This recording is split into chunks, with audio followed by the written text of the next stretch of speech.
मैं Nimish Kumar, assistant professor in chemistry at government PG college Kota. Government PG college Kota के YouTube channel पर आपका फिर से स्वागत करता हूं बेटा। आज हम बेटा बीएससी पार्ट फर्स्ट ईयर की जो यूनिट सेकंड है केसेस स्टेट वो पढ़ने जा रहे हैं। इसकी 5 से 6 क्लासेस हमारी ऑलरेडी हो चुकी हैं।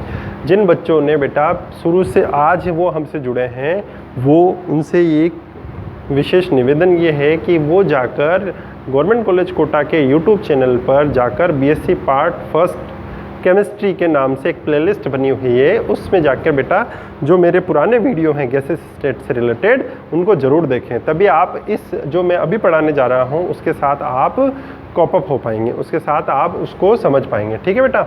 लास्ट क्लास में हमने पढ़ा था बेटा, लास्ट क्लास में हमने क्या पढ़ा था कि संपीड़ितता गुणांक। संपीड़ितता गुणांक क्या होता है?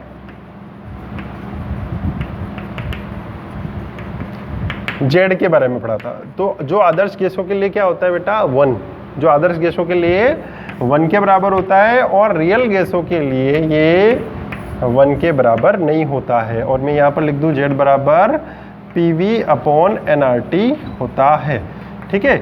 अब देखो बेटा यहाँ पर हमने पिछली क्लास में ये पढ़ा था कि हमने जेड यानी कि संपीड़ितता गुणांक और प्रेशर के बीच में एक ग्राफ प्लॉट किया था। देखो ये यहाँ पर जेड PV/nRT जेड बराबर 1 पर ये आदर्श गैस इक्वेशन आ गई और डिफरेंट गैस प्रेशर और संपीड़ितता गुणांक के मध्य मैंने एक ग्राफ प्लॉट किया था, जहाँ से 5 निष्कर्ष मैंने पिछली क्लास में आपको बताए थे। 5 निष्कर्ष निकले थे बेटा कि सभी गैसें आदर्श गैस व्यवहार से विचलन प्रदर्शित करती हैं। ठीक है, पहला। दूसरा, हाइड्रोजन गैस और हीलियम गैस। देखो बेटा, हाइड्रोजन गैस और हीलियम गैस के लिए always Z is greater than 1। हमेशा जेड का मान 1 से ज़्यादा होगा। ठीक है, दूसरा पोस्टुलेट ये निकला था हमारा। तीसरा ही निकला था बेटा कि हाइड्रोजन और हीलियम के अतिरिक्त प्रारंभ में जब हम प्रेशर को बढ़ाते हैं, इधर प्रेशर को बढ़ाते हैं तो जेड का मान कम होता जाता है। जेड का मान क्या होता है बेटा? कम होता जाता है। किंतु एक निश्चित दाब के बाद प्रेशर के बाद जो जेड का मान है बेटा वो देखो बढ़ रहा है, बढ़ गया, 1 से ज़्यादा हो गया, 1 से ज़्यादा प्रतीत होता है। अब देखो बेटा फोर्थ, ये थर्ड हमने पढ़ा।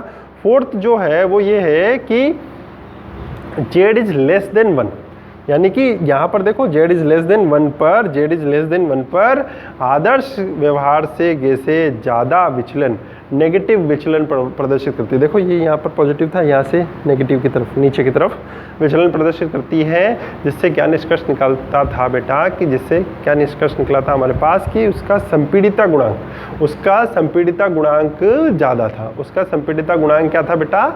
उसका संपीड़ितता अधिक होती थी और गैसों को आसानी से, अब संपीड़ितता अधिक होने पर गैसों को आसानी से क्या किया जा सकता था बेटा? द्रवित किया जा सकता था। गैसों को आसानी से द्रवित किया जा सकता था। फिफ्थ जो हमारे पास निकला था वो ये था कि ये जो जेड इज ग्रेटर देन 1 पर ये जो देखो आपके पास जो आदर्श गैस व्यवहार से विचलन तो प्रदर्शित किया था इन्होंने, ठीक है, पर जेड इज ग्रेटर देन 1 पर ये आदर्श व्यवहार से पॉजिटिव विचलन प्रदर्शित करती हैं। पॉजिटिव विचलन, ठीक है बेटा, पॉजिटिव विचलन होता है, पॉजिटिव डेविएशन होता है इनमें, पॉजिटिव विचलन प्रदर्शित करती है ये। ठीक है, और जिससे गैसों की संपीड़ितता कम हो जाती है। संपीड़ितता कम हो जाने से बेटा गैसों का द्रवण आसानी से संभव नहीं हो पाता। गैसों का द्रवण आसानी से संभव नहीं हो पाता। अब बेटा देखो, मैं आपको अमेगट नामक वैज्ञानिक ने जो प्रेशर और जेड के मध्य तो बता दिया एक गुणांक। अब उसने अमेगट नामक वैज्ञानिक ने बेटा C2H4 यानी कि एथीन पर आदर्श व्यवहार से विचलन पर टेम्परेचर के प्रभाव की व्याख्या के लिए अमेगट ने एथीन गैस के लिए विभिन्न तापों पर टेम्परेचर पर निम्न प्रकार का एक वक्र प्राप्त किया। बेटा देखो, आदर्श गैस से विचलन के लिए, आदर्श व्यवहार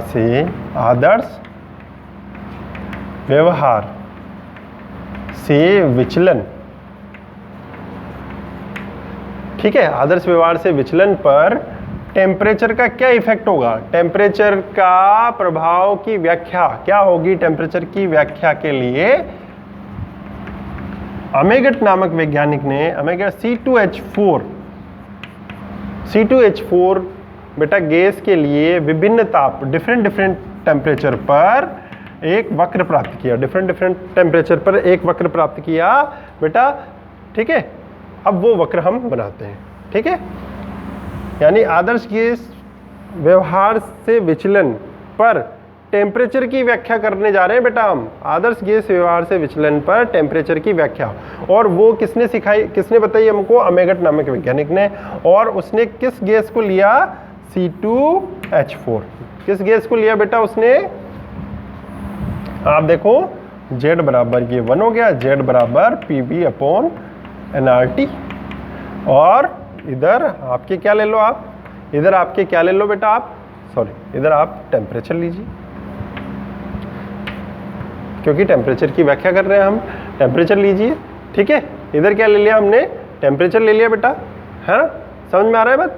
अब देखो बेटा PV बराबर Z बराबर PV/nRT, Z बराबर P1, Z बराबर 1 और ठीक है।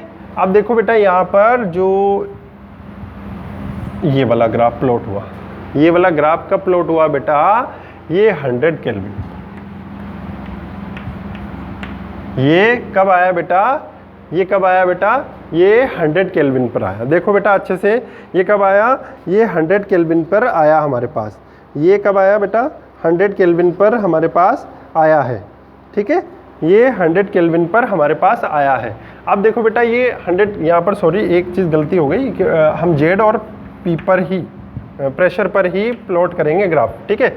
अब ये देखो बेटा यहाँ पर हमारे पास क्या आ गया कि ये 100 केल्विन पर हमारे पास ये ग्राफ आ गया।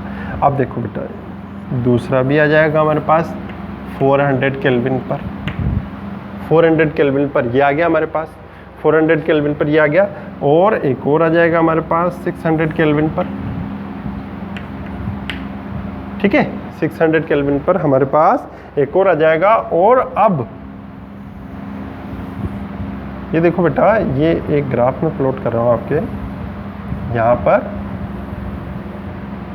624 केल्विन, 624 केल्विन, 624 केल्विन पर भी हमारे पास ये ग्राफ आ जाएगा। अब देखो बेटा ये C2H4 एथीन गैस के लिए है, एथीन गैस के लिए एक ग्राफ प्लॉट किया, C2H4 गैस के लिए ग्राफ प्लॉट किया। तो Z बराबर 1 से विचलन, आदर्श गैस व्यवहार से विचलन प्रदर्शित कर रही है बेटा, ठीक है। अब इस व्यवहार पर टेम्परेचर का क्या इफेक्ट है, टेम्परेचर का क्या इफेक्ट है उसकी व्याख्या करने के लिए अमेगट ने C2H4 गैस को लिया, ठीक है। वक्र से क्या क्या स्पष्ट हो रहा है बेटा कि न्यून ताप पर गैस, न्यून ताप पर गैस 100 केल्विन पर, 100 केल्विन पर गैस क्या है बेटा? बहुत अधिक विचलन प्रदर्शित कर रही है, बहुत अधिक विचलन प्रदर्शित करती है। परंतु जैसे जैसे टेम्परेचर बढ़ेगा, देखो 400 पे थोड़ा कम हो गया, 600 पे और कम हो गया, और 624 पर तो बहुत ज़्यादा कम हो गया विचलन,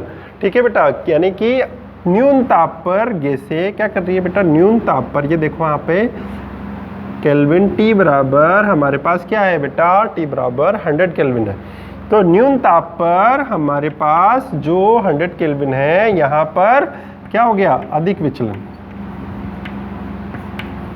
और विचलन भी कौन सा वाला बेटा? नेगेटिव वाला, नेगेटिव वाला मैं पढ़ा चुका हूँ आपको पिछली क्लास में। ये क्या है? नेगेटिव विचलन हो गया, तो संपीड़ितता इसकी अधिक होगी और द्रवण इसका अधिक आसानी से हो पाएगा, ठीक है। पर हम ये चीज़ पढ़ चुके हैं। हमें अभी जो C2H4 है, एथीन गैस है, उसके लिए आदर्श गैस व्यवहार से विचलन के लिए टेम्परेचर की व्याख्या करनी है।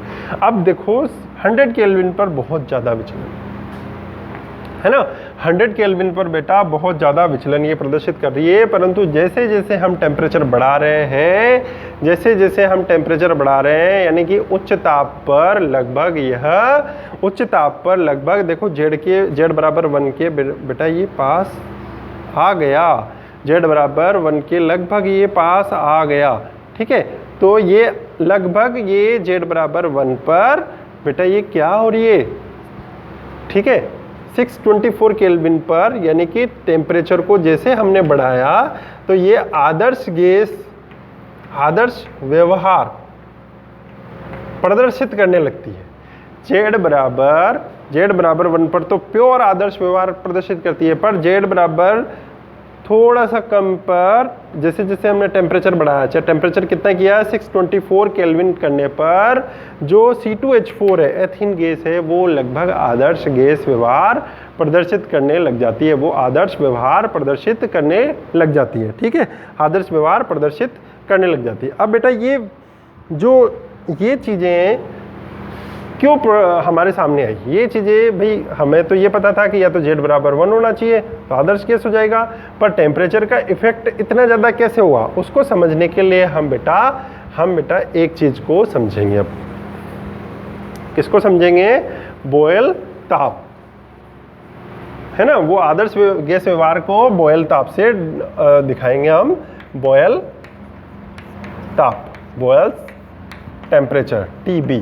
ठीक है, किसी गैस के लिए बेटा ये क्या होता है, किसी गैस के लिए ताप का वह मान जिस पर दाब की विस्तृत परास के लिए दाब की क्या होगा बेटा, दाब की विस्तृत परास में गैस आदर्श व्यवहार दर्शाती है, गैस आदर्श व्यवहार दर्शाती है। क्या करती है बेटा? दाब की विस्तृत परास में, दाब की देखो बेटा यहाँ से ये जैसे ही नीचे गया था ये, तो ये देखो ये तो नीचे के लिए था, पर यहाँ पर हम जैसे 624 पे तो ये विस्तृत परास है प्रेशर की, है ना, विस्तृत परास है प्रेशर की, गैस आदर्श व्यवहार प्रदर्शित करती है तो वह ताप बॉयल ताप कहलाता है। किसी गैस के लिए ताप का वह मान जिस पर दाब की विस्तृत परास में गैस आदर्श व्यवहार प्रदर्शित करती है वह क्या कहलाता है बेटा? वह कहलाता है बॉयल ताप। और एथीन C2H4 गैस के लिए आपके C2H4 गैस के लिए बेटा जो TB है, जो बॉयल ताप है, वो 624 केल्विन है, 624 केल्विन है। अब बेटा ये जो विचलन हुआ, ये गैसों का जो विचलन हुआ, आदर्श गैस से जो विचलन हुआ, विचलन का मतलब समझ रहे हो बेटा आप? ये Z बराबर 1 था और गैसें यहाँ इस तरीके से। अब इसकी व्याख्या कैसे करें? मेन प्रॉब्लम तो यही है, इसकी व्याख्या समझनी है हमें, इसकी व्याख्या समझनी है। तो जो बेटा ये विचलन को किस तरह से दिखाएंगे, इसकी जो मूल जड़ है वो है हमारा जो हमने पिछले क्लास में पढ़ा था, अणुगति सिद्धांत।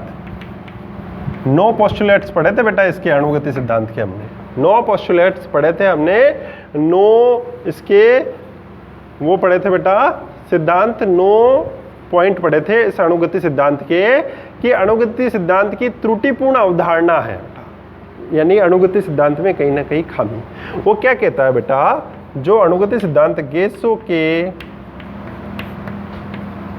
कुल आयतन की तुलना में, गैसों के कुल आयतन की तुलना में बेटा, गैसों के कुल आयतन की तुलना में, जो हमारे पास गैसों के कुल आयतन की तुलना में अणुओं का आयतन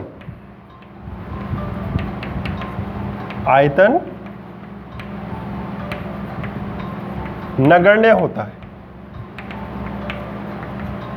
अणुओं का आयतन क्या होता है बेटा? नगण्य होता है। गैसों के कुल आयतन की तुलना में अणुओं का आयतन नगण्य होता है। गैसों का कुल आयतन की तुलना में, गैसों के कुल आयतन की तुलना में अणुओं का आयतन नगण्य होता है। क्या ठीक है बेटा, ये पढ़ा था हमने, है ना। और दूसरा हमारे पास था गैसीय अणुओं के मध्य, गैसीय अणुओं के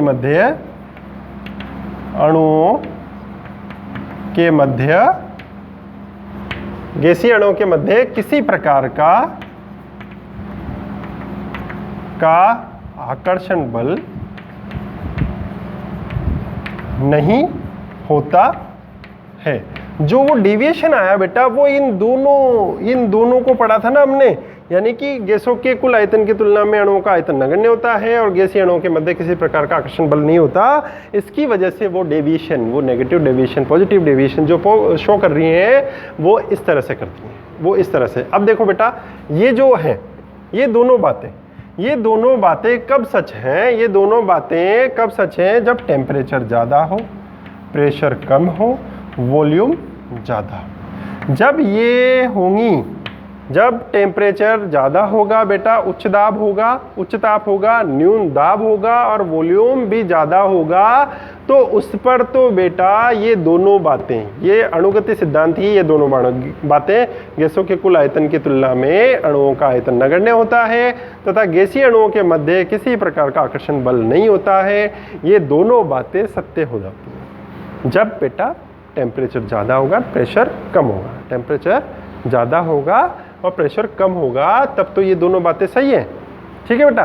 परंतु हम दूसरी कंडीशन लें, जब टेम्परेचर कम हो, प्रेशर ज़्यादा हो, तो वॉल्यूम अपने आप कम हो जाएगा। जब टेम्परेचर बेटा बहुत कम हो, जब टेम्परेचर हमने लिया था, वो डेविएशन दिखाया था ना बेटा, ये वाला मैंने, ये वाला, तो यहाँ पर टेम्परेचर क्या लिया था? 0 डिग्री सेंटीग्रेड लिया था मैंने, तो ये डेविएशन आया था उसका CO2 एंड O2 का, ये 0 डिग्री सेंटीग्रेड पे ये डेविएशन आया था। तो टेम्परेचर यानी कि 0 डिग्री सेंटीग्रेड लेने पर प्रेशर इसका ज़्यादा हो जाएगा, और प्रेशर ज़्यादा हो जाएगा बेटा, प्रेशर ज़्यादा होने पर, प्रेशर टेम्परेचर कम, बिल्कुल कम, और प्रेशर ज़्यादा होने पर बेटा क्या होगा?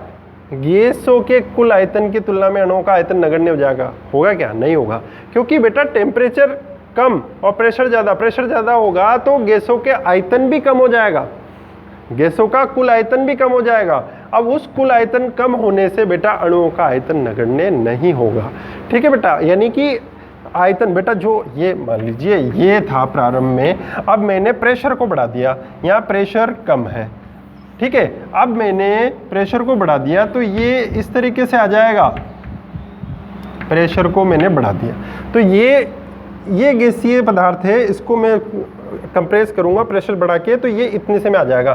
तो बेटा जो यहाँ पर अणु इतने दूर दूर थे, यहाँ पर अणु इतने दूर दूर थे, ये बहुत पास पास आ जाएंगे, ये तो बहुत पास पास आ जाएंगे। तो इनकी तुलना में गैस जो कुल आयतन की तुलना में अणुओं का आयतन नगण्य नहीं माना जा सकता, नहीं माना जा सकता बेटा, ठीक है। दूसरा देखो, गैसीय अणुओं के मध्य किसी प्रकार का आकर्षण बल नहीं होगा। यहाँ पर जब प्रेशर कम है तो यहाँ पर किसी भी प्रकार का आकर्षण बल यहाँ पर हम मान सकते हैं कि नहीं है, हम मान सकते हैं कि नहीं है। पर यहाँ देखिए बेटा, जब हम प्रेशर बढ़ा देंगे तो उसका आयतन बहुत कम हो जाएगा, आयतन कम होने से गैस के अणु पास पास आ जाएंगे, और गैस के अणु पास पास आ जाएंगे तो बेटा उनमें आकर्षण बल उपस्थित होगा या नहीं होगा?